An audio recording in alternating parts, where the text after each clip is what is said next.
What's up, guys? It's Connects from ProGaming.com. We're here at CES 2012, and we're at the Razer booth right now. I have Brian Jang with me, and we're going to take a look at the Blade. We got a hands-on right now, and we're going to learn a little more about specs and what Razer's doing this year. So, Brian, can you tell me? Sure. Hit it up. The Razer Blade, we introduced this at PAX. This is the world's first true gaming laptop. And when we make that claim, it's really because of true portability, incredible performance, and we have a revolutionary new user interface called the Switchblade user interface.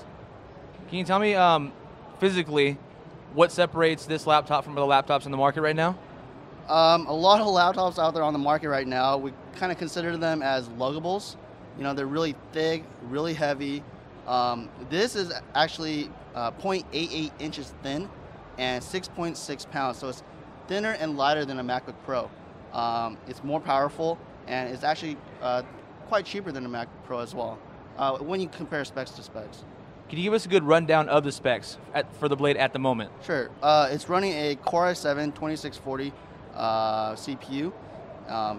Its base clock is at 2.8 gigahertz, and it can turbo boost all the way up to 3.5 gigahertz.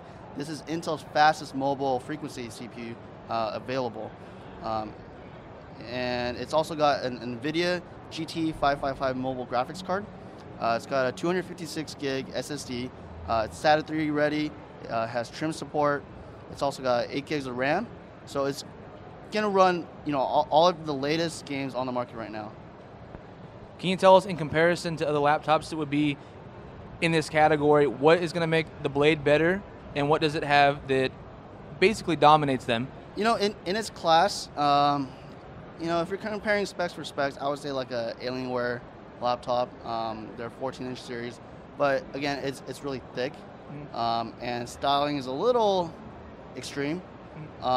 We figured a lot of people these days are looking for something really clean, sleek, and really just has a sexy design, and that's why we introduced the Blade. We wanted a really portable form factor. It's got to be thin. It's got to be light. Not only is just a notebook, and something that a lot of people don't really take into consideration, but the power brick.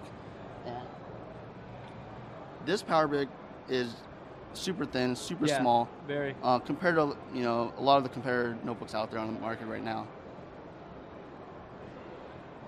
It's pretty awesome. So, to wrap this up, what price range were we looking at, and when do you think it's going to launch? The price range is going to be $27.99.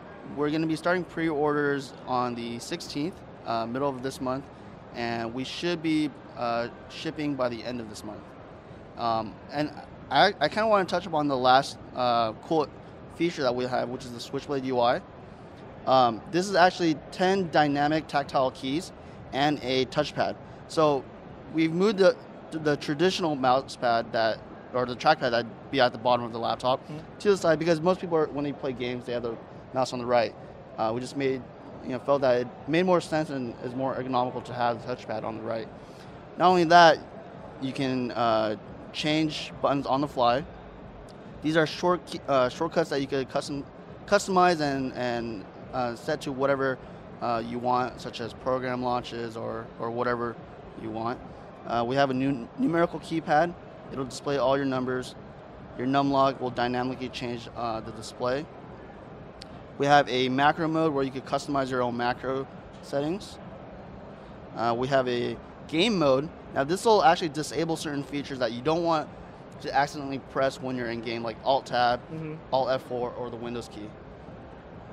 We have a browser mode where, again, this is a multi-touch panel trackpad, so you can browse your websites, whether you're in game or just doing whatever you feel like doing.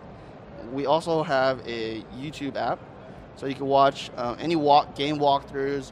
If you can't get through a level in Portal 2 or something like that, just bring up a video and pass the level.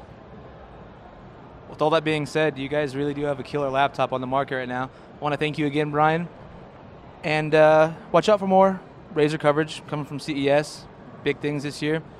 Stay tuned to ProGaming.com.